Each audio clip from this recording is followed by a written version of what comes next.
preparados para poder servir o cliente e poderem levar à frente com as suas intenções, tendo bem presente a relevância, a importância e as características de cada uma dessas formas, como referiu o professor Lino. Portanto, queria só fazer essa ressalva inicial.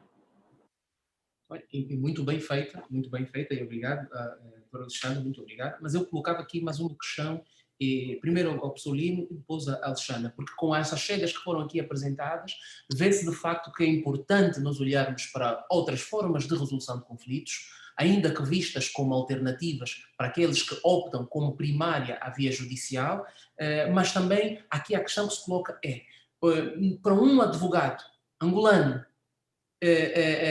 no início de carreira ou já com alguma carreira consolidada, com algum tempo de trabalho a nível do judiciário, que razões é que nós podíamos apresentar a este advogado para olhar para os outros métodos de resolução de conflitos como vias importantes, indispensáveis para a realização do seu trabalho?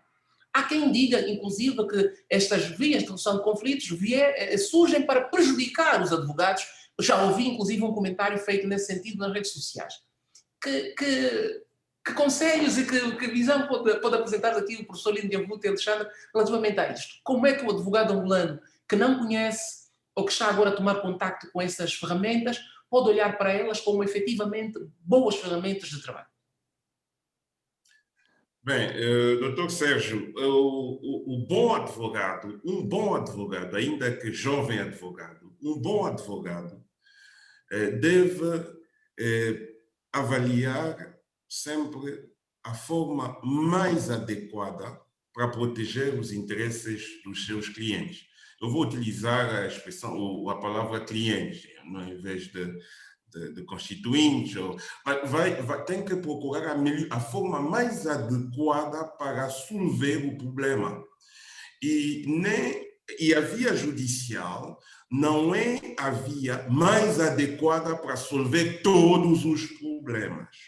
Portanto, há problemas que podem ser rapidamente, de modo célere, resolvidos por via da mediação/conciliação. E há outros problemas que podem ser melhor resolvidos por via da arbitragem, e há problemas que podem ser resolvidos eficientemente por via judicial. Portanto, o bom advogado, ainda que seja jovem advogado, tem que, em cada caso concreto, poder discernir qual é o meio mais adequado para eu dar uma resposta célere, uma resposta eficiente e resolver o problema do meu cliente.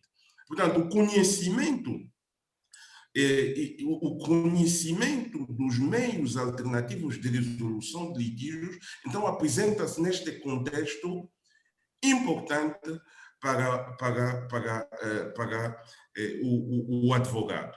É preciso que o advogado conheça esses meios alternativos e é preciso que o advogado dê o devido crédito a esses meios alternativos para poder levar o seu cliente a optar pela via mais apropriada. Por exemplo, referindo-me às palavras, ou fazendo referência às palavras que a doutora Alexandra há bem pouco tempo teceu. Por exemplo, em matéria do comércio internacional ou em matéria do investimento estrangeiro. Em matéria do comércio internacional, por exemplo, a arbitragem é o meio normal de resolução de litígios. A arbitragem é a justiça comum em matéria de comércio internacional. Então, o advogado que tem um cliente que pretende fazer transações internacionais de ou para Angola e vai propor a via judicial porque tem receio, não faz sentido. A arbitragem é a via normal para as questões de investimento. Nenhum investidor vai movimentar capitais na ordem de milhões de dólares, milhões de euros, em todo o mundo, não é só em Angola, em todo o mundo, confiando simplesmente na justiça estadual do país acolhedor do investimento.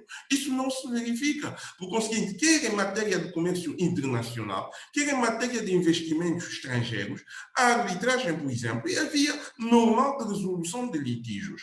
Porque é o seguinte, o advogado deve conhecer e deve dar crédito a esses meios alternativos de resolução de litígios. Portanto, eu dizia, portanto, é isso que eu posso referir. A doutora Alexandra poderá eventualmente acrescentar outros elementos. Lino, eu penso que o mais importante de facto está dito. É exatamente esse o ponto e concordo plenamente. Exagerando um bocado, se calhar não exagerando, enfatizando um bocado, a verdade é que o advogado que não esteja preparado para dar essa assessoria ao cliente quando um problema em concreto lhe é colocado, ou mesmo antes de surgir o problema, se não lhe apresenta essa solução, essa possibilidade como alternativa, quando vai, por exemplo, celebrar um contrato e põe na causa de resolução de litígios diretamente a resolução do litígio por via judicial, sem sequer apresentar ao cliente a possibilidade de recorrer às formas alternativas de resolução de litígios, a meu ver, não está a fazer um trabalho completo, não está a fazer um bom trabalho. E se tiver, tal como o comentário que viu nas redes sociais, tiver como princípio que vai orientar a sua ação aquilo que poderá prejudicar ou não os seus honorários, então não está a agir de forma ética e deontológica como lhe compete. É preciso ressalvar que em todas as áreas do direito, e muito em particular no que toca a temas de arbitragem, a deontologia e a ética profissionais devem estar sempre presentes e o interesse do cliente deve se sobrepor a todos os interesses pessoais ou profissionais individuais do advogado. E, portanto, é preciso que os clientes percebam quais são as opções que estão ao seu dispor antes ou depois do conflito surgir, para que o advogado possa, então, estar a fazer o seu trabalho e apresentar todas as opções possíveis.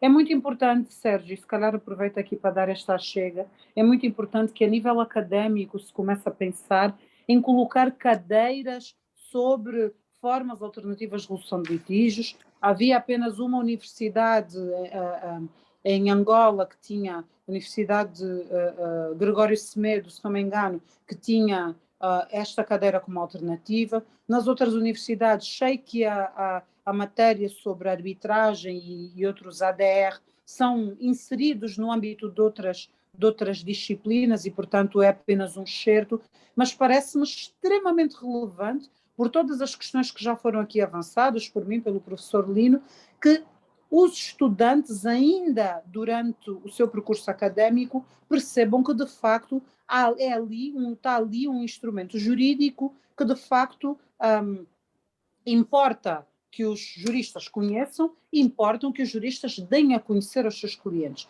porque senão vamos continuar a ter aqui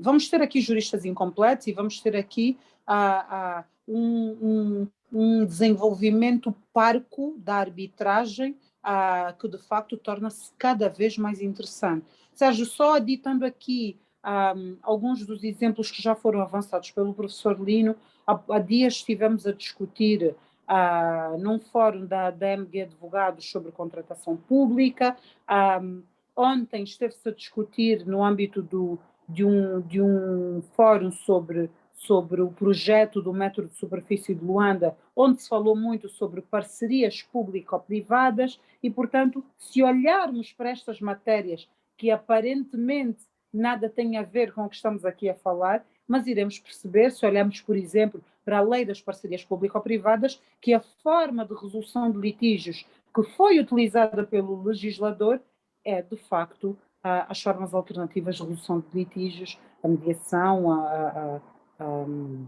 a conciliação e a arbitragem. E, portanto, Desengane-se o jurista já experienciado ou um recém-jurista que de facto não precisa de conhecer ou não precisa de utilizar esta ferramenta jurídica para poder prestar um bom serviço ao seu cliente.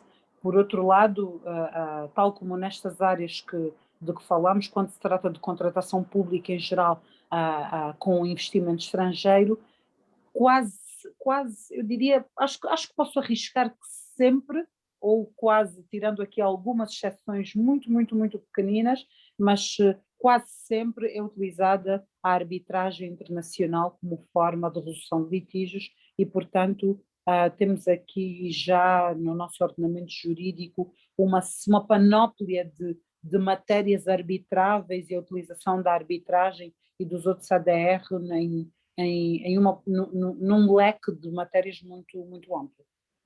Está bem. Alexandre, muito obrigado, doutor Lina, doutor Alexandre, por essas notas muito importantes. Eu tiro uma pequena conclusão da locução final do professor Lino de Avuto.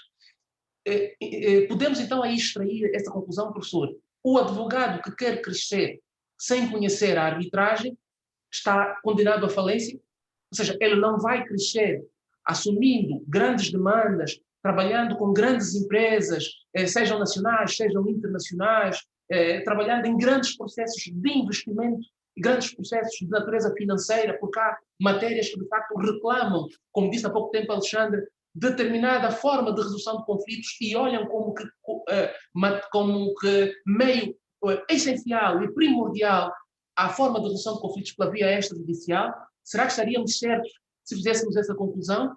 Doutor Alexandre, será que estaríamos certos se disséssemos que o advogado tem de saber em que momento escolher a forma adequada de resolução de conflitos e como identificar essa forma de resolução de conflitos quando o seu constituinte ou o seu consulente apresentar, ou ainda cliente, há quem use, o doutor Lino de Avuto preferiu inclusive usar esse termo, não é dos mais simpáticos, mas pronto, também usa-se, é verdade. Eu dizia identificar onde, quando e em que circunstâncias usar a via extrajudicial de resolução de conflitos. Como é que eu identifico isto num problema quando eu não tenho uma cláusula no contrato que a partida aponta para esta via, ou como é que eu me apercebo no contrato que a via escolhida é esta? Quando é que eu não vou para o tribunal? A questão é aberta para os dois, estejam à vontade para as considerações.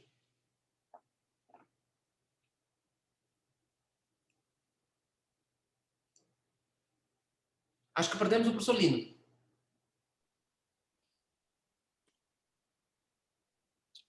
O professor Lino estava a deixar... O professor Lino já não está em linha. Deve ter algum problema de comunicação, mas daqui a nada deve estar a entrar novamente. Pronto, acho que já está aí o professor. Já está em linha. Não sabemos se ele ouviu toda a questão. Tá bem, eu não me importo repetir. Professor Lino de Avuto, não sei se ouviu a questão que nós colocamos, a última. Fazíamos aqui eu vou repetir rapidamente, fazíamos aqui uma súmula das últimas considerações apresentadas pelo professor e extraímos uma conclusão. Será que o advogado que tenciona crescer no mundo da advocacia, assumindo processos importantes com grandes empresas, a nível do setor financeiro, a nível do setor de investimento, a nível do setor do comércio, continuará só a sonhar com esse crescimento se não conhecer a arbitragem, se não se abrir para outras formas, quando digo se abrir a mente, abrir a cabeça para outras formas de resolução de conflitos? Alexandre trazia aqui o aporte também relativamente ao advogado e a forma como ele deve identificar a via adequada para a resolução de conflitos. Como é que um advogado deve fazer neste caso? Quando não tem uma cláusula no contrato ou em qualquer outro instrumento que a partida indica para essa forma de resolução de conflitos. Como é que eu identifico isto? Muito obrigado, doutor Sérgio. É uma questão importante. Tem várias questões, na verdade, na sua intervenção. Para ser um bom advogado, é preciso, obviamente, ter o conhecimento da competência técnica, mas é preciso também uma dose vamos lá dizer, de perspicácia, de sabedoria para tentar discernir em cada caso concreto, qual é a via mais adequada. O mais importante é permitir que o cidadão tenha acesso ao direito e à justiça.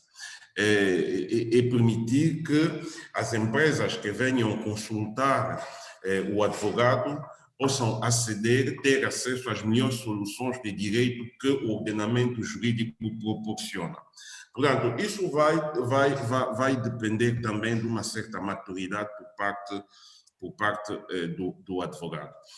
Aliás, quer a lei da arbitragem, quer a lei de mediação, permite sempre ou uma decisão logo à partida, no momento da elaboração do contrato, incluir uma cláusula de mediação ou uma cláusula de arbitragem.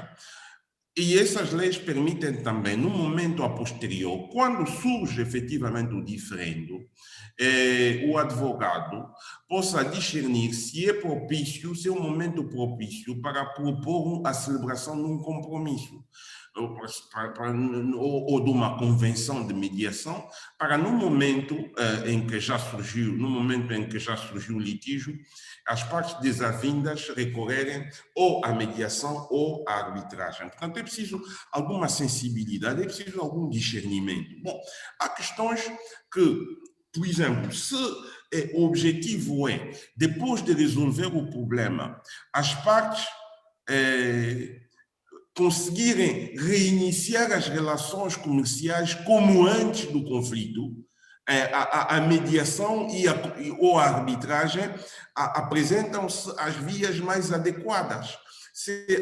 O objetivo é, temos um litígio hoje, mas queremos ultrapassar o litígio e as nossas relações comerciais permanecerem e continuarem, a arbitragem tem uma carga emocional, vamos lá dizer, a nível da carga emocional, é mais suportável do que um conflito judicial.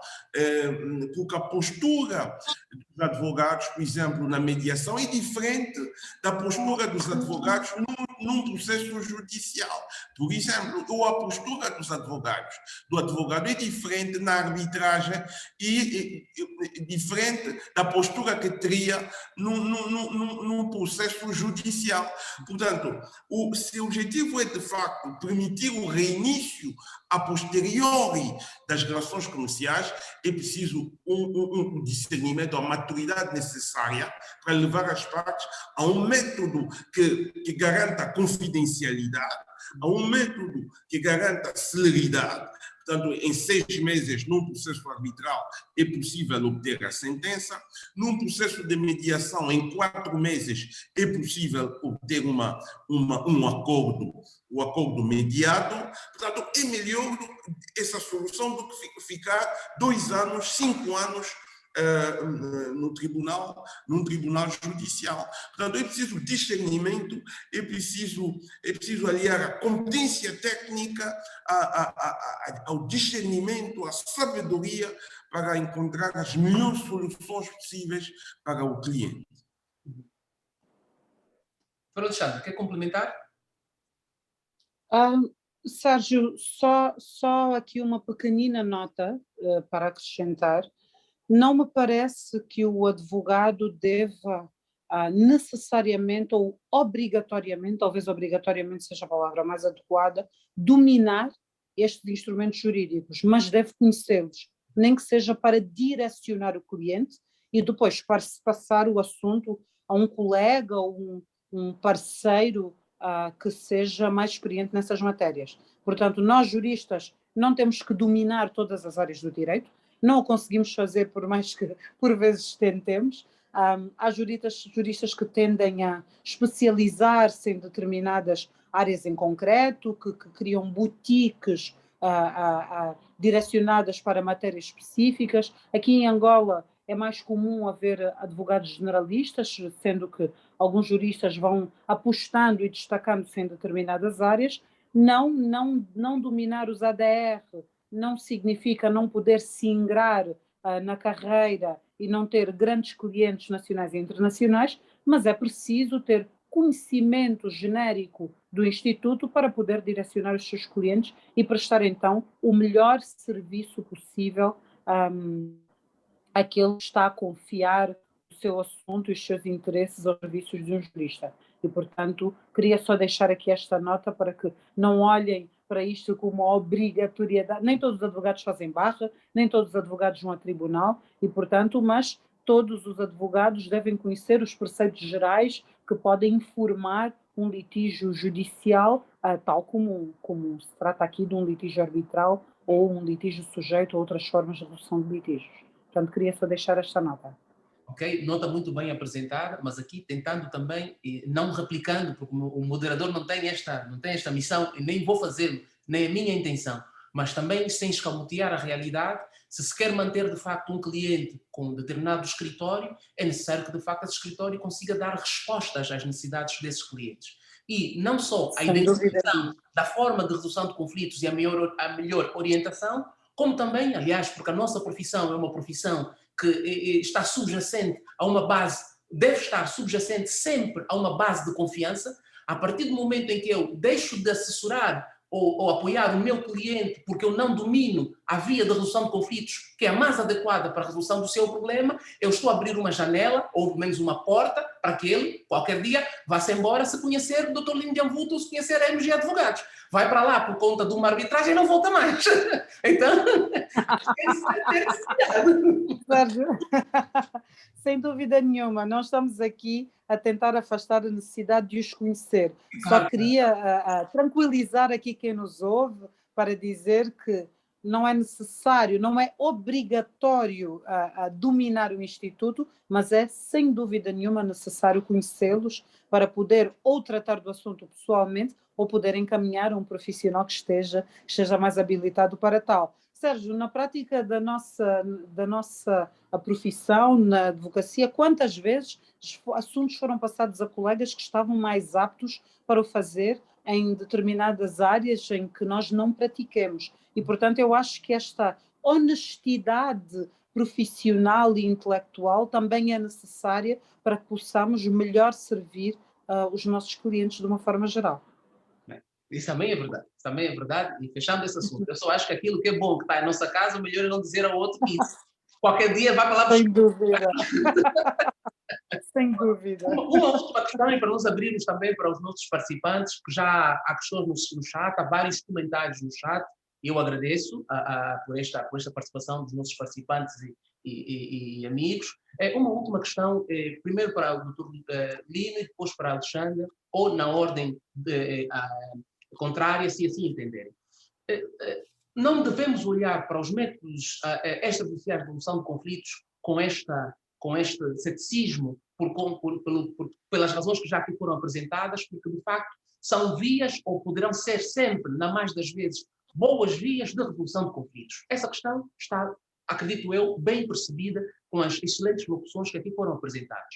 Há uma outra questão que se coloca. Será que elas podem constituir caminhos para uma nova especialização? E eu aproveito aqui a deixa que apresentou a Alexandre, por uma especialização noutras áreas a nível do direito. É possível, a partir daí, começar a construir-se uma carreira como árbitro, como mediador, como parcerista, como chamam os brasileiros. É possível aí encontrar uma outra forma de rentabilizar a atividade do jurista ou do advogado? Ou, de facto, isto não é possível, não é uma porta que se abre para os profissionais que queiram abraçar outras formas de arrecadação de rendimentos, se assim quisermos, ou de se profissionalizar? Qual é a vossa visão, professor Lino de Amvuto e Alexandre, sobre esse tema? Doutora Alexandra, pode avançar. Posso avançar. Sérgio, essa questão de facto foi bem colocada. Nós estamos a olhar para aqui, temos de olhar para essas formas de resolução de litígios por vários ângulos, não é? Em primeiro lugar, e sempre em primeiro lugar, como uma forma de melhor servir os interesses dos nossos clientes. Em segundo lugar, como uma forma de servir os interesses, entre aspas, do direito e da justiça, ou o direito e a justiça em si, uma forma de melhor contribuir para a justiça, e eu acrescento aqui também para o ambiente de negócios no nosso país, mas também podemos olhar para estes temas como um nicho de mercado, de facto, tem tido um crescimento exponencial nos últimos anos em vários países do mundo. Existem vários juristas que deixam de exercer a prática generalista e passam a ser árbitros ou passam a ser advogados especialistas em arbitragem, porque de facto a complexidade e a relevância do instituto assim o justifica, e em determinados países, de facto, têm conseguido levar as suas carreiras adiante como árbitros ou como advogados em arbitragens. E, portanto, é uma realidade que não nos pode passar ao lado e que, de facto, é muito relevante frisar aqui, porque ignorar a relevância dos ADR também nesta vertente, não é? Na vertente mais de carreira, mais a nível profissional, é estar aqui a não olhar para aquilo que é, sem dúvida nenhuma, um nicho muito, muito interessante de mercado. E, portanto, penso que essa questão foi muito bem colocada, porque, de facto, é o que tem acontecido nos últimos anos. Nós podemos olhar para algumas realidades, não vou mencionar a Europa e os Estados Unidos, que estão num patamar muito mais à frente relativamente a essas matérias, mas posso mencionar, por exemplo, o Brasil, que também está num patamar muito mais à frente, mas que é uma realidade relativamente nova. Nos últimos 15 anos, se tanto, portanto, o Brasil teve aqui um crescimento exponencial de arbitragens domésticas, de arbitragens internacionais, de árbitros renomados, conhecidos em todo o mundo, e, portanto, é um percurso que, sem dúvida nenhuma, Angola, o Brasil, que também é receptor de investimento estrangeiro, quero frisar isto, e, portanto, é um percurso que Angola pode e deve seguir, considerando a relevância que a arbitragem tem, não só nos conflitos domésticos, que têm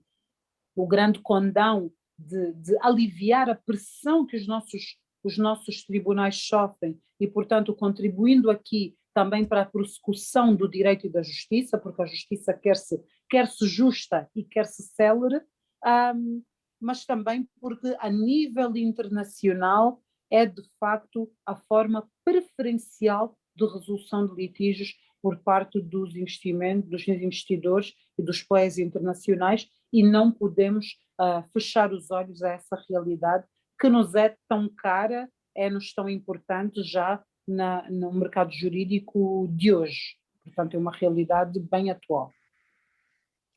Professor Lino, por favor. Sim, bom, a doutora Alexandra falou muito bem. A nível internacional, nós já temos muitos advogados que só se dedicam à arbitragem, como árbitros, como advogados. Agora, eu queria aproveitar, antes que o doutor Sérgio pudesse passar a palavra aos participantes, referir qual deve ser, de facto, a postura do advogado na mediação e na arbitragem. Qual deve ser a postura do advogado? Nós estamos habituados a ter um advogado em processos judiciais com uma postura combativa, mas, por exemplo, na mediação, o advogado deve assumir já uma postura diferente de colaboração.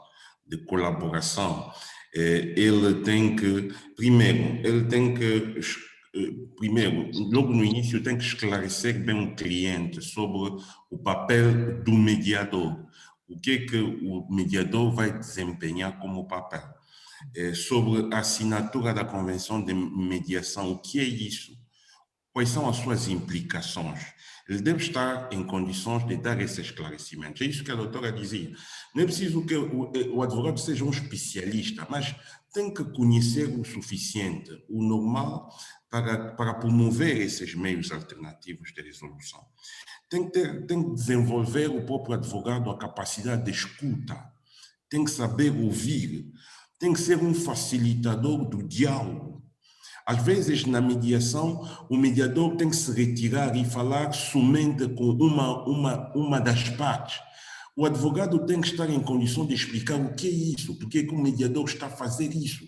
para não levantar problemas de interpretação, problemas errados, inúteis, não é? E, por exemplo, tem que saber, esse advogado, deixar a liberdade ao cliente, durante a mediação, conseguir fazer perguntas, não impedir isso, tirar as suas dúvidas e até permitir que o próprio cliente desista da mediação. Portanto, tem que ser um advogado que adote uma postura diferente da postura adotada nos tribunais judiciais. Por exemplo, tem que ser o advogado a redigir o acordo de mediação. É importante. Os termos do acordo têm que partir do advogado. Portanto, tudo isso constitui uma postura muito diferente. E na arbitragem? Na arbitragem, não há necessidade de agressividade verbal. Às vezes, a agressividade verbal é apreciada em sede dos tribunais judiciais, mas a agressividade verbal não é apreciada em instâncias arbitrais. Portanto, é preciso adotar um comportamento adequado de acordo com o meio em que o advogado se encontrar. Muito bem, professor, muito bem. Concordo em pleno, numa altura em que se fala hoje, aliás, já se fala há algum tempo, mas cada vez mais, da advocacia colaborativa, se fala da advocacia sensorial, do advogado que não olha para nem o método judicial, nem os métodos de autocompositivos, heterocompositivos extrajudiciais, mas que consegue, ele mesmo, o advogado, com outro advogado, comporem um litígio ou ajudarem as partes a chegarem a um consenso e a resolverem os seus interesses, a comporem os seus interesses e não, de facto, olhando para a via judicial como via única. De facto, eu subscrevo o que o professor diz. Temos aqui algumas questões já no chat, eu aproveitaria para passar, e encontro aqui uma do Ricardo de Melo, que pergunta como poderá funcionar a escolha dos árbitros. Não sei quem é que queira ficar com essa pergunta. Uhum. Eu posso avançar. A escolha dos árbitros, na verdade, pode ser convencionada pelas partes, se tiverem assim decidido fazer durante a elaboração do contrato ou depois, mais tarde, durante o seu compromisso arbitral. Se não, podem seguir, de facto, as normas da nossa da LAV ou do regulamento do centro de arbitragem em que aquele caso esteja adstrito, se for o caso, não sendo uma arbitragem ad hoc. Usualmente, o que acontece é que cada uma das partes elege um árbitro, cujas características poderão estar previamente definidas ou não, mas que será alguém com idoneidade moral e com expertise profissional relativamente à matéria que está a ser discutida no âmbito daquele processo. E depois, os dois árbitros que tiverem sido selecionados pelas partes vão então selecionar o árbitro presidente, isso tratando-se, obviamente, de um processo arbitral em que esteja previsto a eleição de 3 árbitros, o que é normalmente o mais usual. E, portanto, eu diria que, em termos muito gerais, normalmente é assim que a coisa acontece, que a magia acontece. Eu queria só ressalvar aqui, relativamente à escolha dos árbitros, que é de facto um dos elementos talvez mais importantes para o sucesso de uma arbitragem. Existe o jargão no seio da arbitragem que diz que uma arbitragem vale tanto quanto valem os seus árbitros e, portanto, é preciso tomar isso em conta e tomar em consideração que estamos aqui a tratar de um tribunal privado que vai decidir aquele processo, muitas vezes sem a possibilidade de recurso e, portanto, a relevância de quem está a decidir, toda a expertise e a idoneidade de quem está a julgar aquele processo arbitral é extremamente importante para termos aqui uma arbitragem bem-sucedida. e, portanto, é preciso que haja aqui as pessoas escolhidas a dedo para cumprir essa missão.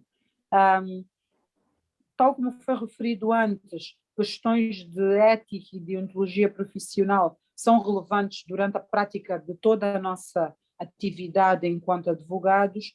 Diria até que no âmbito da arbitragem, esta postura ética e deontológica até deve ressaltar, considerando a relevância da função de árbitro e pelo facto de, ainda mais do que a sua expertise profissional, o árbitro normalmente ser escolhido pela sua idoneidade. E, portanto, importa aqui ressaltar que, de facto, esta característica que é inquantificável deve estar sempre presente naqueles que pretendem vir a se ingrar como árbitros.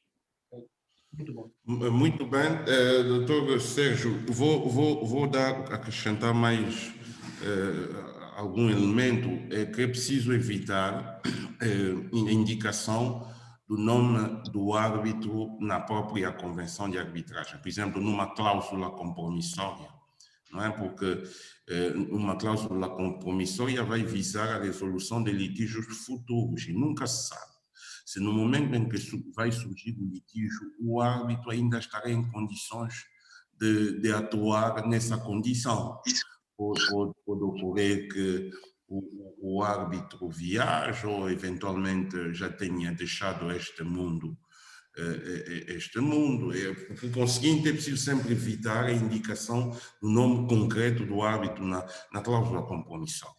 Por outro lado, é preciso também evitar mencionar na convenção de arbitragem condições muito restritivas. Por exemplo, só poderá ser árbitro, enfim, não sei,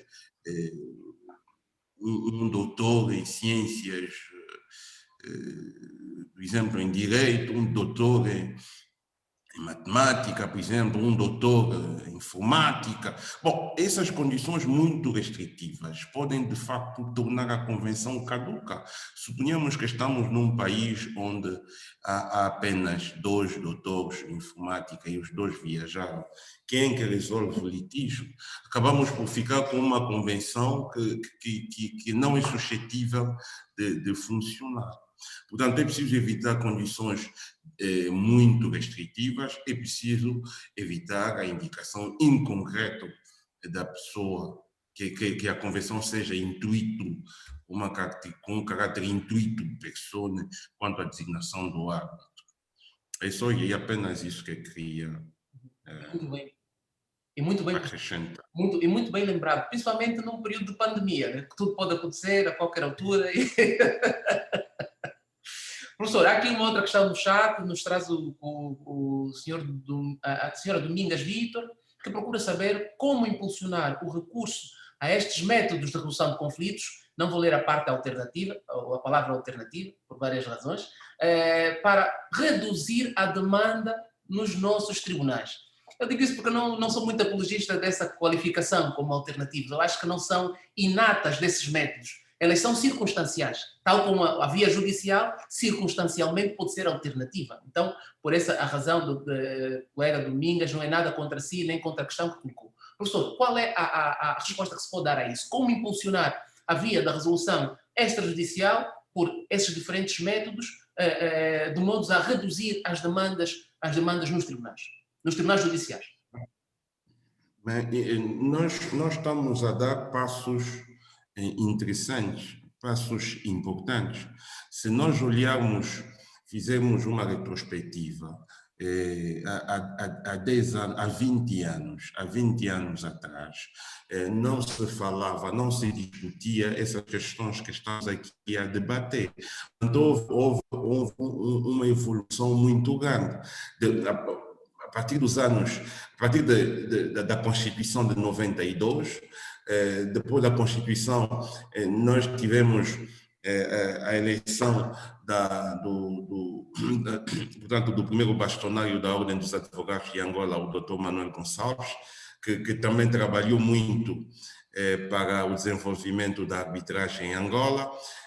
Seguiu-se a lei de 2003 sobre a arbitragem voluntária, e hoje nós já estamos a falar da ratificação da Convenção internacional para a resolução de diferenças entre Estados e investimentos e investidores de outros Estados.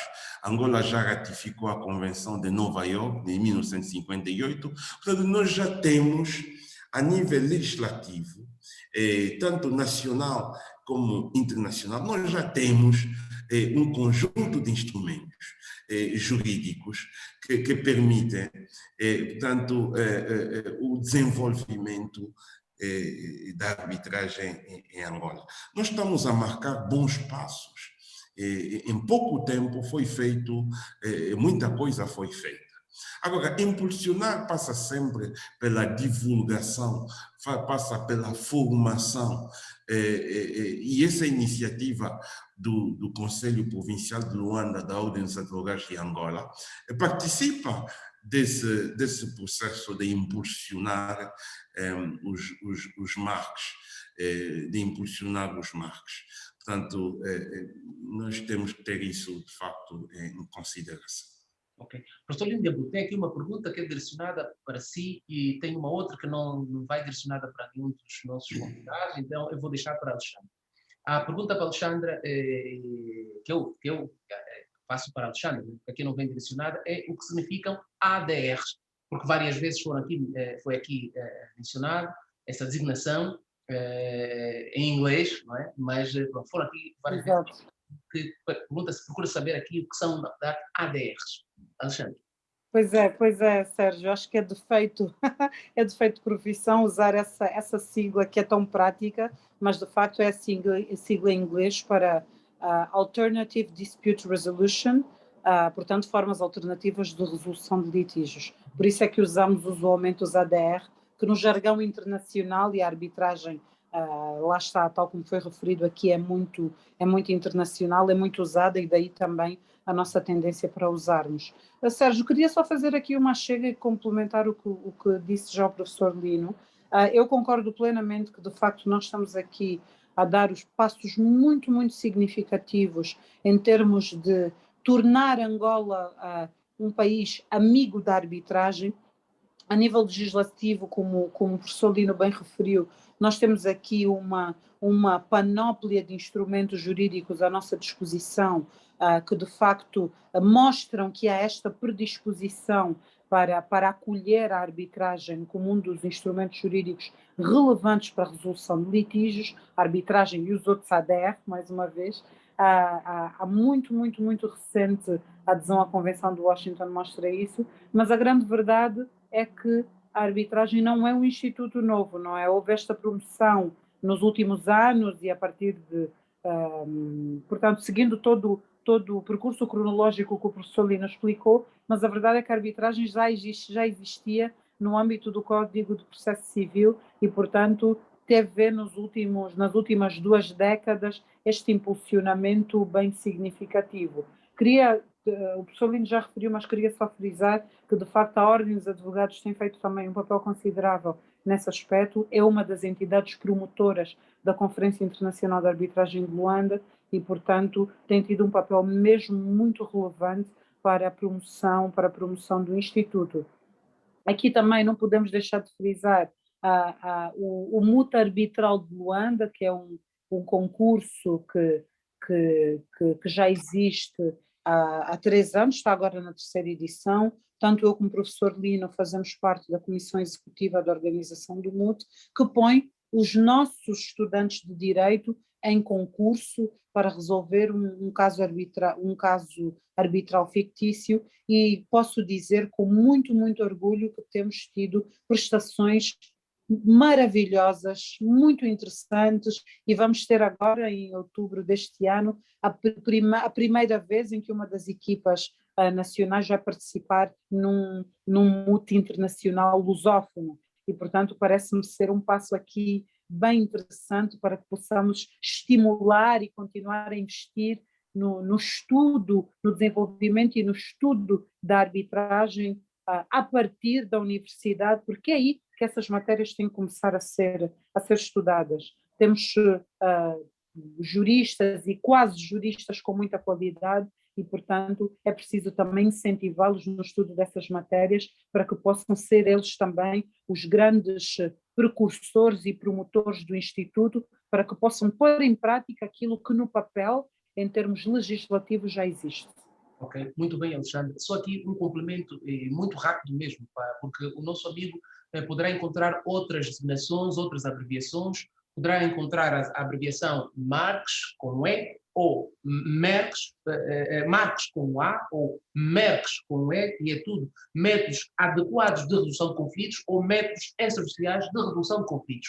Ou ainda, e porque está muito em voga, os ODRs, Online Dispute Resolution, também poderá encontrar essas designações que vai tudo entroncar para as formas, se quiserem, alternativas de resolução de conflitos.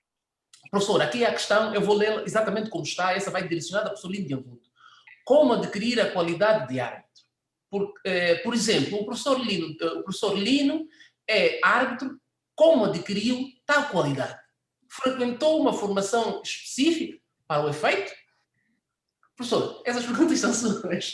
São para si, desculpa. Bom, convém desde já referir que não há uma cédula profissional de árbitro. Portanto, bom, é uma questão de interesse pessoal, é uma questão de interesse pessoal, já enquanto estudante, a nível da licenciatura há vários anos, eu ouvi a minha professora na altura, a cadeira era Direito Judiciário, e ouvi a minha professora de Direito Judiciário falar da arbitragem como uma via alternativa de resolução de litígios. Foi a primeira vez que eu ouvi falar disso. E foi interessante para mim descobrir em que é que isso consistia. Bom, mas anos passaram e em 2006 frequentei um curso de pós-graduação na Faculdade de Direito da Universidade de Agostinho Neto e um dos módulos do curso foi Direito Comercial Internacional, em que se falou da arbitragem. A partir daí, desenvolvi mais as minhas pesquisas em torno da arbitragem, fui lendo, escrevendo, publicando, enfim, com alguma ousadia para fazer ouvir a minha voz, para fazer ouvir a minha voz. Portanto, foi o meu interesse pessoal, o interesse pessoal relativamente a esta matéria levou-me a um patamar que eu não vislumbrava. Enfim, uma curiosidade que me levou depois a me dedicar seriamente a escrever, a publicar, a participar em conferências, até que o público deu conta que era um apaixonado e comecei a ser naturalmente indicado como árbitro. Portanto, nunca foi a minha intenção. Por exemplo, ao concluir a licenciatura, não fixei como objetivo ser árbitro, mas foi algo que foi surgindo, uma paixão que foi surgindo de conhecer, de dominar, de fazer bem as coisas, uma vontade de começar e não errar, uma vontade de também contribuir, de fazer ouvir a minha voz, foi assim. Portanto, não uma cédula profissional de árbitro, é o interesse e a dedicação e a paixão que leva, às vezes, a lugares inesperados.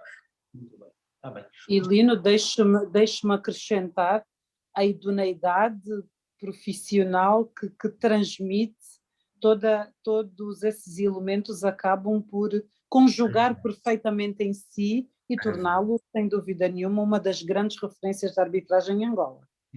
Muito obrigado, mas a doutora Alexandra também é uma grande referência. Eu sou apenas sua seguidora, Lino, sou apenas sua seguidora.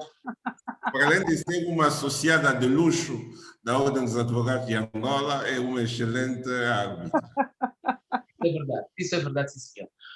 Distintos professor Lino de Anvuto e Alexandra, eu vou pedir-vos que sejam telegráficos nas respostas às inúmeras questões que ainda temos aqui, por uma questão de respeito aos colegas e aos participantes que colocaram as questões, não vou terminar sem respondê-las, sem apresentá-las, perdão, para que sejam respondidas, mas peço-vos que sejam telegráficos para nós podermos não sair tanto do limite do tempo que nós aqui definimos.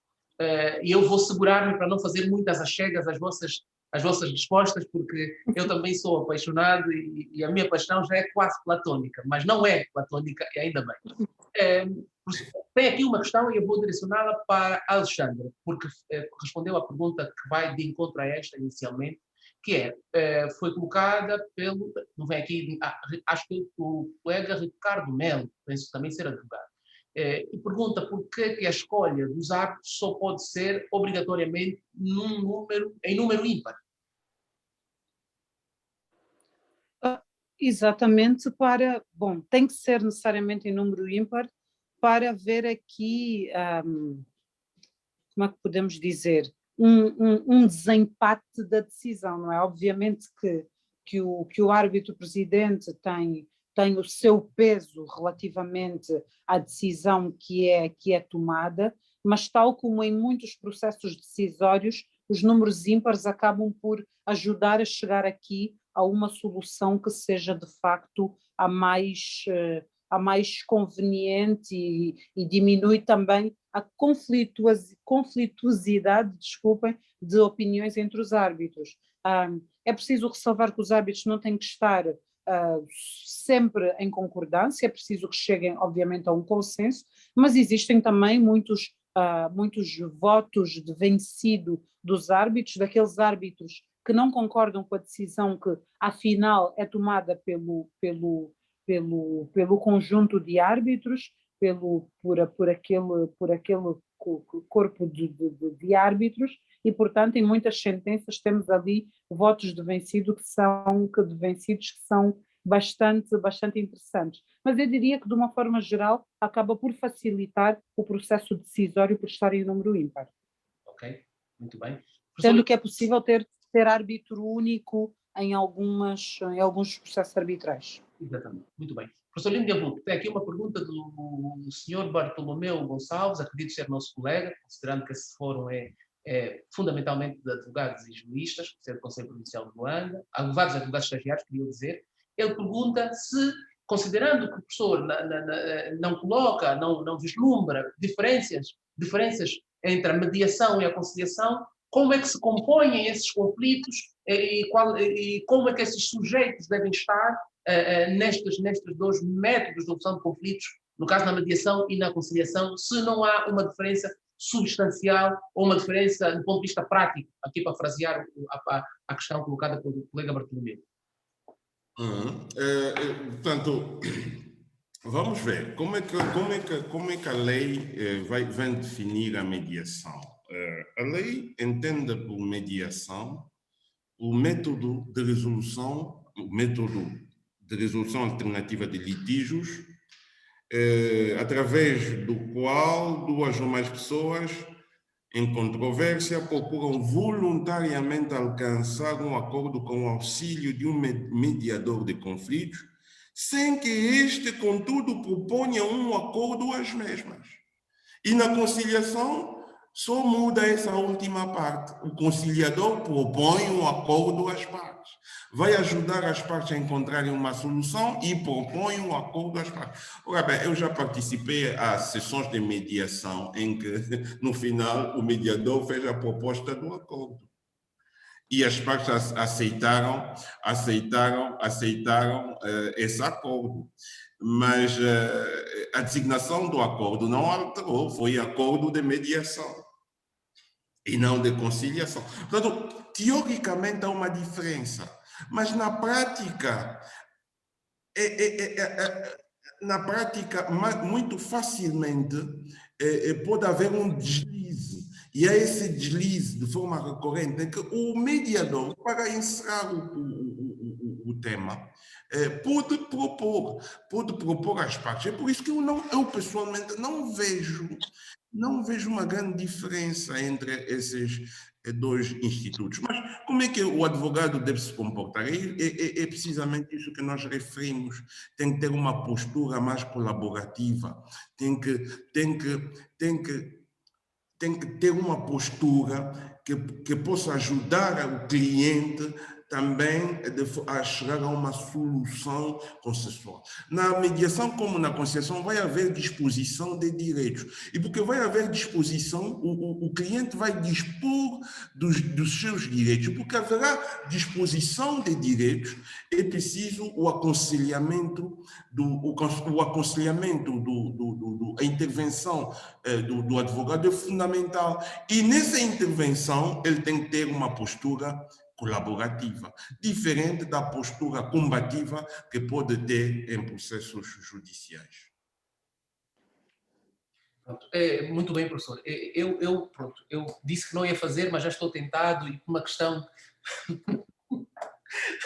para deixar os nossos colegas de facto esclarecidos, permitam-me fazer uma nota bem rápida. De facto, há essa diferença substancial, ínfima que a lei apresenta. A doutrina também sobre isso discute e há muitos segmentos da doutrina que advogam, como o professor Lino de Amvuto, que a diferença não é tanta. De tal sorte que essa doutrina traz uma diferenciação distinta da de mediação e conciliação e falam sim do mediador interventivo e do mediador não interventivo. Ou seja, fica tudo circunscrito na mediação, mas com uma diferença que se vai colocar na postura do mediador ao propor ou não propor apresentar ou não apresentar uma proposta de solução. Vou tentar não voltar a intervir nesses termos para podermos aqui respeitar o tempo. Então, tem aqui mais uma outra questão. Eu penso que a questão colocada aqui pela Analdino Raul já foi respondida sobre a qualificação que deve ter o árbitro e que requisitos deverá trazer para poder, de facto, merecer essa escolha. Há aqui uma questão também que nos foi colocada, professor, e eu acho que quer Alexandre, quer o professor poderiam telegraficamente também responder a ela, é se já se pensou numa alteração à lei da arbitragem voluntária, considerando que ela já vem de 2003. Eu até tenho... De uma alteração genérica?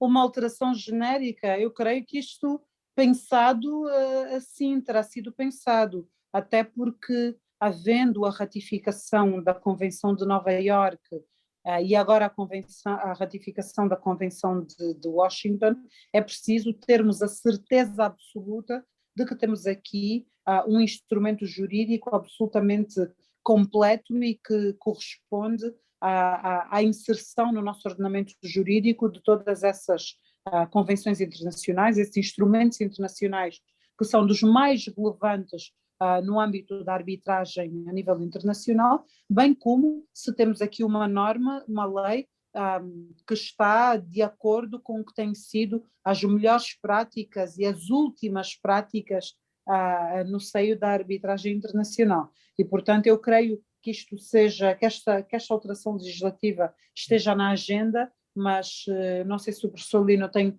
algo a acrescentar, mas não tenho informação relativamente a trabalhos atualmente a serem prosseguidos nesse sentido. Professor Lino, antes de acrescentar, eu acrescentaria um outro ponto na pergunta, porque até lá consta, em matéria da recorribilidade das sentenças de arbitragem. Há aqui, antevê-se alguma alteração neste sentido? Da regra da recorribilidade no caso das arbitragens internas, no caso? Sim. Portanto, há tempos atrás, há 4 ou 5 anos, foi criada uma comissão precisamente para pensar na reforma da lei sobre a arbitragem voluntária. Mas parece-me que os trabalhos dessa comissão não avançaram conforme o desejado. Mas nós já apresentamos algumas propostas na eventualidade de se discutir a alteração da lei sobre a arbitragem voluntária. Alguns aspectos que podemos melhorar, por exemplo, o critério da arbitrabilidade dos litígios. Nós podemos passar do critério da disponibilidade dos direitos para o critério da patrimonialidade dos litígios, que é um critério mais amplo do que o critério da disponibilidade. Podemos também inserir na lei sobre a arbitragem uma um artigo sobre as arbitragens multipartes, quando nós temos várias partes numa arbitragem. Por exemplo, temos o dono da obra, o empreiteiro, e eventualmente temos os subempreiteiros. Como compor o tribunal neste caso? Será que cada uma das partes escolhe um árbitro? Podemos correr o risco de termos 3 árbitros escolhidos pelas partes, mais o árbitro escolhido pelos árbitros, e termos uma composição par, o que nunca deve acontecer, sob pena de nulidade. Portanto, temos que ter um artigo sobre as arbitragens multipartes, como fazer em caso, como compor o tribunal em caso de arbitragens multipartes. Nós temos que tratar da questão da extensão da cláusula da Convenção de Arbitragem a partes não signatárias. É uma questão que não está devidamente, não está tratada na lei atual. Temos que ventilar soluções, temos que encontrar normas para tal no âmbito de uma possível revisão da LAV. A questão do reconhecimento de sentenças arbitrais, uma vez que foi ratificada a Convenção de Nova Iorque, nós temos que ter na lei disposições concretas que dêem orientações ao juiz sobre como efetivamente proceder ao reconhecimento dessas sentenças. E a questão da recorribilidade, nós temos um sistema de dupla velocidade em matéria de sentenças proferidas em arbitragens internacionais e arbitragens nacionais. Nós temos que consagrar, ver a possibilidade da irrecorribilidade ser a norma e a recorribilidade a exceção. Nós temos que enquadrar essas questões todas no âmbito da nova lei para que tenham uma solução mais apropriada e conforme com a prática internacional neste momento. Okay.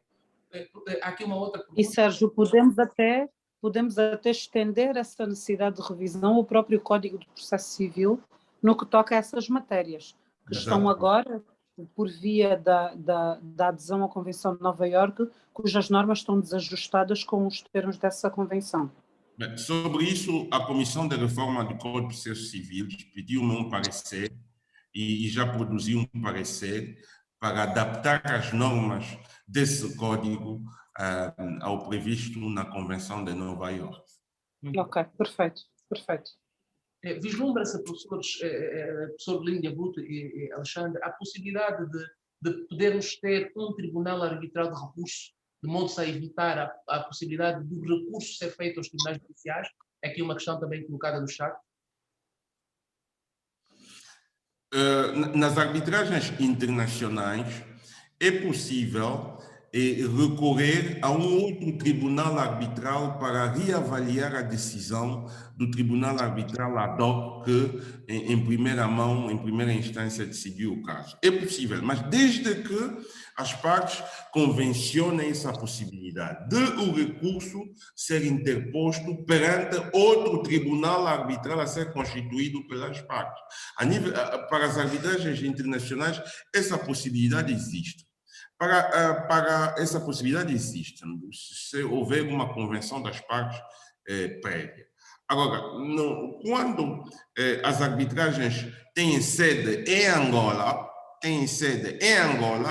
quer sejam nacionais ou internacionais, o recurso é interposto perante o Tribunal Supremo angolano. Uhum. E isso, contrariamente até ao que é a prática internacional, em que, tal como o professor Lino referiu, pode haver este recurso a outro tribunal arbitral em circunstâncias muito específicas, mas a verdade é que a regra é não haver recurso e as partes terem de se vincular à decisão que é preferida por aquele tribunal arbitral que foi constituído. Exatamente. Portanto, só queria deixar esta nota. Okay. Temos aqui da parte do presidente do Conselho Judicial de Benguela, o Dr. Valdino Cima, de saudações, que ele aqui vota para Alexandre e o professor Lino Vulto, agradecendo e incentivando aqui o Conselho Provincial de Luanda, e em nome do Conselho eu agradeço.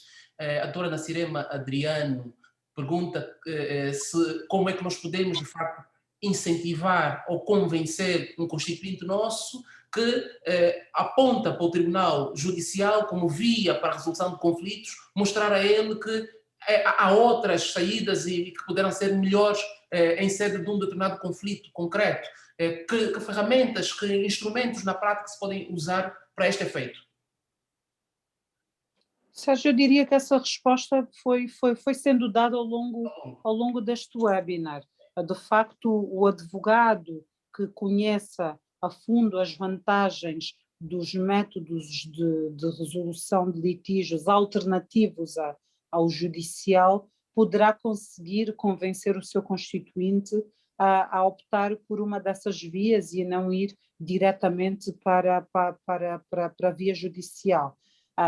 Nós temos uma postura normalmente muito conciliatória, sabemos que a via judicial obviamente está sempre ali em cima da mesa, a não ser que as partes decidam ao contrário, mas poderão haver muitas outras formas de resolver litígios antes de chegar a vias judiciais, que podem de facto, até considerando a morosidade com que alguns processos judiciais são decididos, podem até acabar por prejudicar as intenções do cliente e, portanto, é necessário que o advogado as conheça para as poder apresentar e só assim o poderá eventualmente convencer.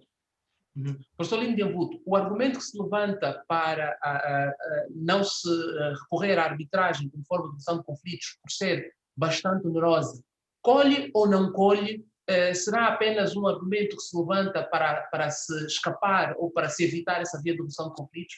Quem nos coloca aqui essa questão é um dos participantes que não está identificado. Tem aqui a SCA, mas pronto, não tem o nome, mas fica aqui uma questão pertinente e gostava de vê-la respondida, professor. Salomão Abílio, está no final, Sérgio. Perdão? É preciso... Ok. Salomão Abílio, muito bem. É o nosso plano Salomão Abílio. Sim. Bem, eu posso? Por favor, professor. É preciso ter em conta um aspecto fundamental. A decisão judicial, para ser útil, tem de ser proferida em tempo útil, em tempo razoável. Pode ser, até certo ponto, não vou dizer inútil, mas pode não corresponder, e não corresponde às expectativas das partes. Ter uma decisão envolvidos 5 anos, desde o início do procedimento. Aquilo não ajuda ao desenvolvimento das relações comerciais. A arbitragem, por exemplo, permite às partes resolver o litígio, e às vezes são litígios complexos, mas em tempo útil, em tempo razoável. E em contrapartida, é uma justiça que tem o seu custo, porque as partes vão recorrer a árbitros, a especialistas. O Tribunal Arbitral vai integrar quase, vamos lá dizer sempre, ou vai integrar em muitas situações peritos, pessoas que acumularam experiência sobre matérias, sobre determinadas matérias, às vezes matérias complexas. E a competência tem um custo.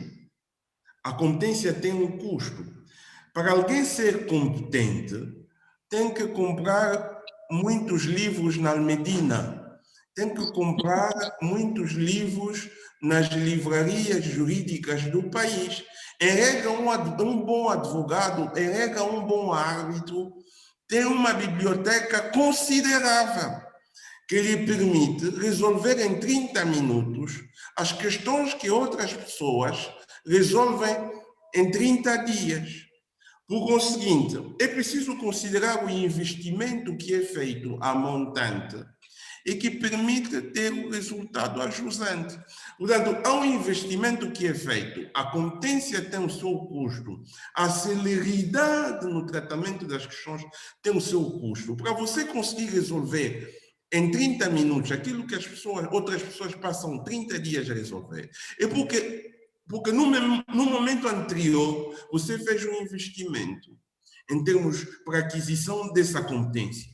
Por conseguinte,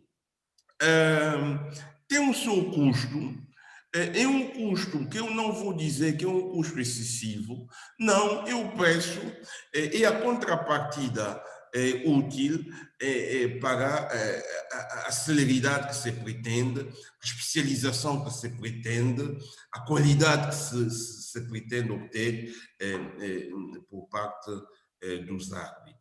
É uma grande responsabilidade ser árbitro. E tem prazos. E tem prazos para proferir a sentença. O juiz do Tribunal Judicial não tem um prazo para proferir. Em regra, não tem prazo para proferir a sua decisão. O árbitro tem prazo, tem 6 meses, em regra, para proferir a sua decisão. E isso, obviamente, requer um esforço considerável por parte do árbitro. Uhum. Bem, vamos então aqui às últimas questões, mais 3 questões, portanto, para nós encerrarmos o nosso webinar.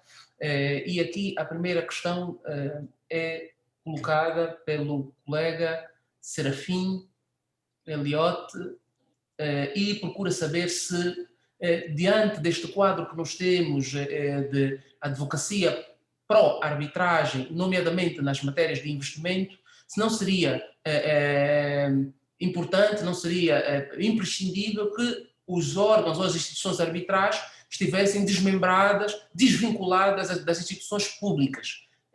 Coloca essa questão, acredito, olhando para os centros públicos também. Alexandra, professor Lindo de Anvuto, quem quer comentar? Eu posso avançar, Sérgio. Na verdade, nós temos aqui um centro que é público, o CREL, o Centro de Resolução Extrajudicial de Litígios, que pertence ao Ministério da Justiça, mas foi criado com um propósito específico, não é?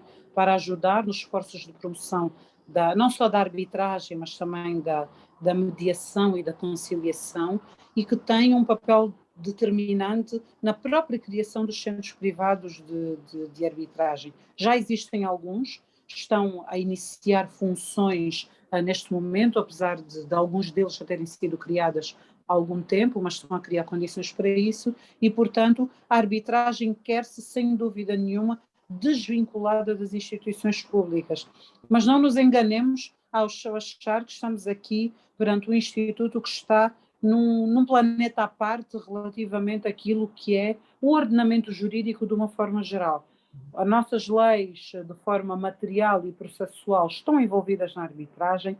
Tem de haver aqui uma dança bem harmónica entre o Tribunal Arbitral e o Tribunal Judicial, para o qual se vai recorrer para algumas matérias específicas e, portanto, apenas isto aqui dava pano para mangas para entrarmos aqui em outras temáticas deste webinar e, portanto, digo apenas que a arbitragem, tanto ad hoc como institucional, estão sim desvinculadas das instituições públicas, que o CREL é uma exceção relativamente aos outros centros privados de arbitragem e tem funções muito específicas, nomeadamente de promoção, teve um papel muito interessante ao nível da mediação e da conciliação também, tem servido como centro de formação também para futuros árbitros e intervenientes na arbitragem e, portanto, tem aqui um propósito muito específico. Essa desvinculação de que refere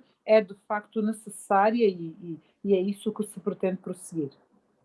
Estou tentado a fazer comentários, mas não vou fazê-los em respeito à hora e o meu desejo de entrar em casa, porque senão ainda encontro a porta fechada. Estou só a brincar.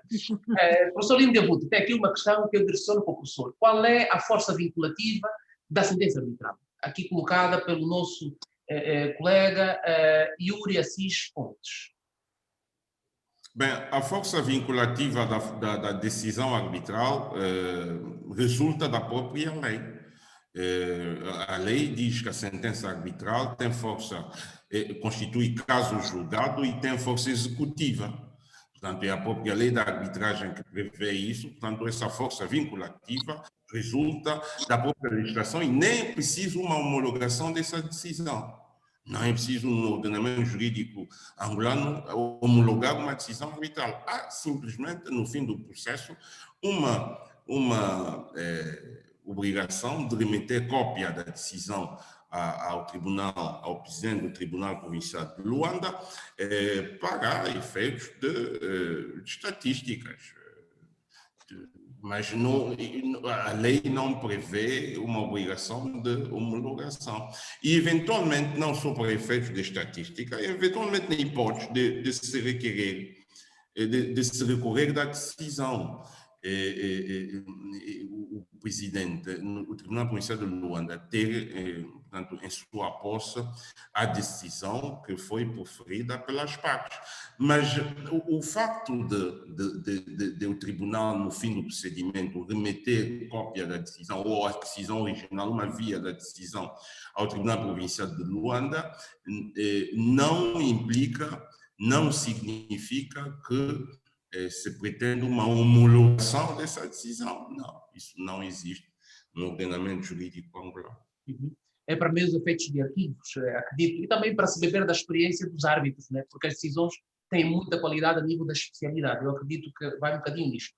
Professor, a última questão, as duas últimas questões, para aproveitar aqui o doutor Armindo Sá Silva também, uma primeira vai para a doutora, vai para o doutor Lino Avuto, até porque tem uma tese de mestrado nessa matéria, então permita-me, Alexandre, que eu passo para o doutor Lino Avuto, que a nível do seu enquadramento vai mais para a questão que se prende com a arbitrabilidade objetiva. Pergunta aqui o Dr. Calixto Moura, o conselheiro Calixto Moura, se um processo ou uma situação que se prende com partilha de herança, as partes poderão optar, quando se pede a eles uma autorização judicial, pela via arbitral e trazerem ou da mediação, que não a via judicial como se pediu, ou seja, na verdade aqui se coloca a questão de saber, ela é mediável ou ela é arbitrável? A questão se prende com a partilha de herança. Há aqui ou não possibilidade de ser sujeita ou submetida à via extrajudicial de resolução de conflitos, professor?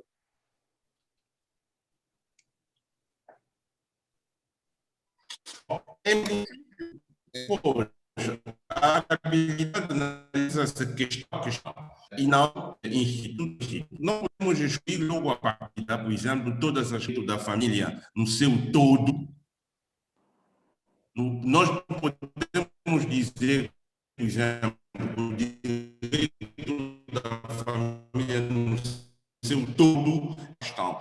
Dentro do direito da família, quais são as matérias que são suscetíveis de transação na disponibilidade das partes? São essas matérias que podem ser metidas à arbitragem.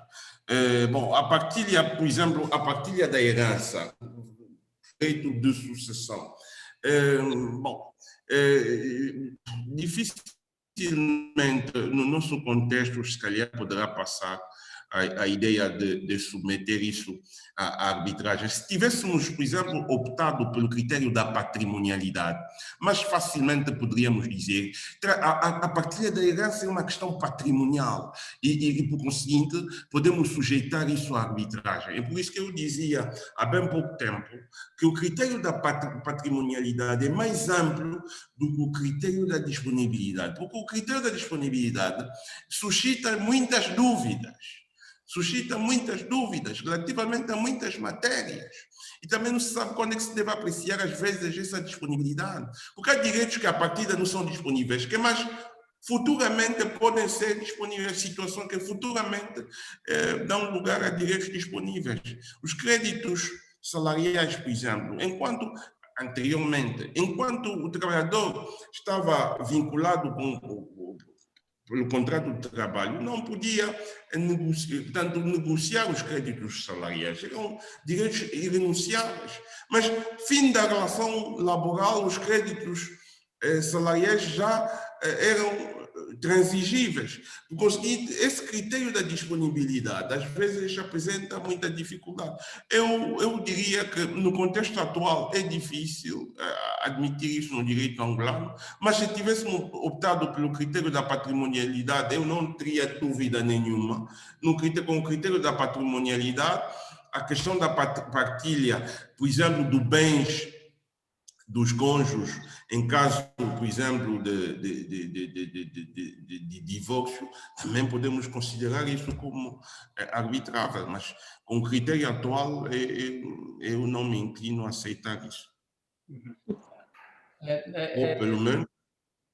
Eu queria comentar, mas não vou fazer. Mas vai então a última questão para a Alexandra. Aqui o Tocalixto de Moura volta a dizer se o tribunal poderá aceitar ou não. Por isso que a resposta do professor Lino de Amvuto já está dada e muito bem dada. Vai depender de muitas situações, mas, no entanto, se for decidido assim pelo tribunal arbitral e for considerado arbitrável, o tribunal não tem que deixar de aceitar ou deixar de aceitar, tem que cumprir a lei. Se a lei diz que a sentença tem força vinculativa, terá de aceitar, obviamente. Mas aqui há uma outra questão que coloca, e a última, ao doutor Armindo Sá Silva, também conselheiro no Conselho Provincial do Luanda, que tem que ver, a nível de enquadramento, com a execução das sentenças arbitrais. E o doutor Armindo Sá Silva pergunta, será que o facto de estarem votadas as sentenças arbitrais para uma execução nos termos do Código de Processo Civil não funciona como uma forma de desincentivo do recurso à arbitragem, uma vez que fica logo à partida a ideia de que, se ganharmos tempo na prolação da sentença declarativa, se assim quisermos, teremos depois problemas para depois executá-la. Ou seja, sofremos de uma vez com o Tribunal Judicial ou sofremos um bocadinho, deixamos sofrer um bocadinho agora para ir sofrer mais tarde. Mas um bocadinho isto, em jeito de brincadeira, a questão que coloca o doutor Armindo Sá Silva. Alexandre, quer comentar sobre a questão da execução? Ou o professor Lino de Amvuto também, por favor. Se calhar começava com uma chega do professor Lino de Amvuto. A ideia é não sofrer. A ideia é nunca sofrer, não sofrer. Também é. Exato. Era o que eu ia dizer. Na verdade, eu acho que esta questão é um bocado falaciosa, porque as decisões arbitrais não têm de ser executadas pelos tribunais judiciais. As decisões arbitrais podem ser executadas pelos tribunais judiciais se as partes não cumprirem com aquilo que tiver sido decidida pelo tribunal. Se as partes forem mal comportadas, para não usar outro termo, aí então o tribunal arbitral poderá recorrer ao tribunal judicial para que ele possa dar uma mãozinha na execução da sentença. É a tal dança harmónica, aquela kizomba bem dançada de que falava há bocado. Não é uma obrigatoriedade, é um instrumento, é uma possibilidade que está prevista na lei. Exato. Mas sim, como diz o professor Lino, o objetivo é nunca sofrer. Exato. Acho que aqui, permitindo-me nessa parte final fazer essa chega, a escolha que se faz para a arbitragem é exatamente não só para o quesito celeridade, mas também para o quesito qualidade. A especialidade dos árbitros, o expertismo que têm os árbitros, permitem de facto, e agregando a isso o facto das próprias partes participarem na composição do tribunal arbitral, escolhendo os árbitros a dedo, rigorosamente a dedo, não é? E às vezes com a ajuda da lista de árbitros dos centros, permite de facto que elas aceitem como suas as decisões e nem sequer pensem em recorrer dessas decisões. E é essa filosofia que faz todo sentido que se inverta aqui a regra da recorribilidade, tornando-a exceção a nível da arbitragem interna aqui na luz da nossa LAV, que eu acredito que se há de fazer esse caminho, porque a Comissão da Reforma da LAV, deixando um recado indireto para quem puder perceber, ela vai reativar e as coisas vão acontecer. Professor Lino de Amvuto, sem dúvida, é um caminho necessário. Então, palavras finais para este webinar, porque teremos certamente o privilégio de ouvir-vos noutras ocasiões. Alexandra, dou primazia a si como senhora e a mais bonita aqui entre os três no uso da palavra. Por favor, as suas palavras de comentários finais, por favor. Sérgio, muito obrigada a ti, ao professor Lino e à Ordem dos Advogados em especial por este convite. É sempre um prazer enorme estarmos aqui a discutir estes temas, lá está, que nos são tão caros. Gostei imenso desta hora e meia que passou a correr, já vamos a caminho, já estamos em 1h45. Esperamos, acima de tudo, que as intervenções tenham contribuído para aumentar, pelo menos, a curiosidade relativamente ao Instituto de Arbitragem. Contem sempre comigo, contem sempre connosco, creio que posso falar pelos dois ao dizer isso, porque estamos aqui sempre disponíveis para fomentar e promover este Instituto da Arbitragem e das outras formas de resolução de litígios, sempre ao dispor da classe e da ordem de uma forma geral. Aproveito a oportunidade, Sérgio, para os convidar a acompanhar aquela que vai ser a 10ª edição da Conferência Internacional de Arbitragem de Luanda. Ela vai acontecer no dia 25 de novembro de 2021. Em princípio, será num formato híbrido. Esperemos que as circunstâncias do Covid nos permitam fazer uma parte presencial e uma parte online. Estamos, pelo menos, a trabalhar para isso. Nesse dia será também a parte final do 3º Mútuo Arbitral de Luanda. Estamos aqui com 3 equipas finalistas. A competição está renhida e a qualidade é mais alta do que nunca e, portanto, temos aqui bons motivos para comemorar e para promover a arbitragem. No demais, estou como sempre a dispor. Agradeço a todos pela participação, por terem ficado até agora conosco e até breve. Muito obrigada. Obrigado. Professor Lindo Diambuto. Muito bem, eu vou reiterar os meus agradecimentos ao Conselho Provincial de Luanda da Ordem dos Advogados de Angola. Gostaria também de agradecer a todos os participantes que aguentaram este tempo todo, ouvindo os nossos comentários, as nossas respostas sobre as questões que foram aqui colocadas. Cumprimento em especial a doutora Marisa Sequeira, que está aqui presente, também ao doutor Armindo Sá Silva, a doutora Maria América, a doutora Lenisa Sampaio, a doutora Manuela Cunha, o doutor João Helder Costa, enfim, a todos os presentes neste webinar. Muito obrigado pelo convite, foi um prazer cá estar e partilhar o que aprendemos sobre, o que estamos a aprender sobre a resolução extrajudicial de litígios. Os Marcos já encontraram um grande poeta na pessoa do Dr. Sérgio Godinho, que está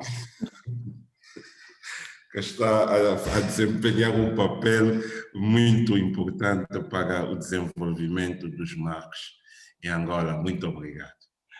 Obrigado, professor Lindo Diambuto. Eu agradeço em nome do Conselho Provincial de Luanda da Ordem dos Advogados pela vossa disponibilidade, enquanto nossos associados e enquanto especialistas nestas matérias também, pelo trajeto que têm estado a fazer, porque são efetivamente expoentes máximos e incentivadores dessas formas de resolução de conflitos, e muita gente segue-vos, e eu em particular, quer a Alexandre, quer o professor Lindo Diambuto, porque eu me vejo apenas como um indigno servo da arbitragem, da mediação e da conciliação, por isso cá estou e de muito bom grado.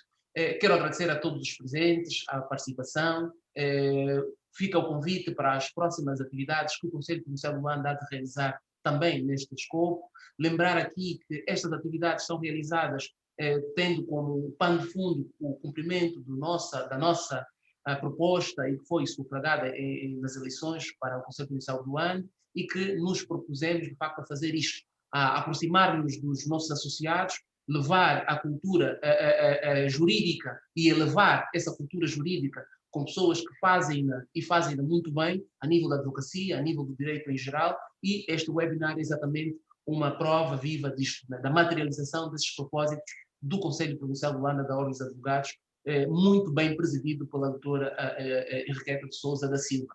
Doutora Marisa Sequeira, estendo também os meus agradecimentos a si pela participação, a Conselheira Nacional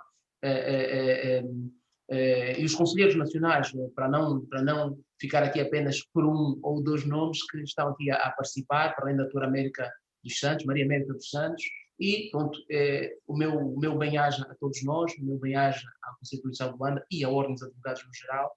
Muito obrigado a todos pela participação e espero ver-vos noutras ocasiões que acredito que em breve nós teremos com a Semana da Arbitragem e a Semana da Mediação, que serão promovidas daqui a mais algum tempo. Muito obrigado e até a próxima. Professor e Alexandre, meu bem-aja e muito obrigado em nome do Conselho Comercial de Luanda de Orvos. Muito obrigado. Obrigada. Boa noite a todos. Obrigada. Boa noite.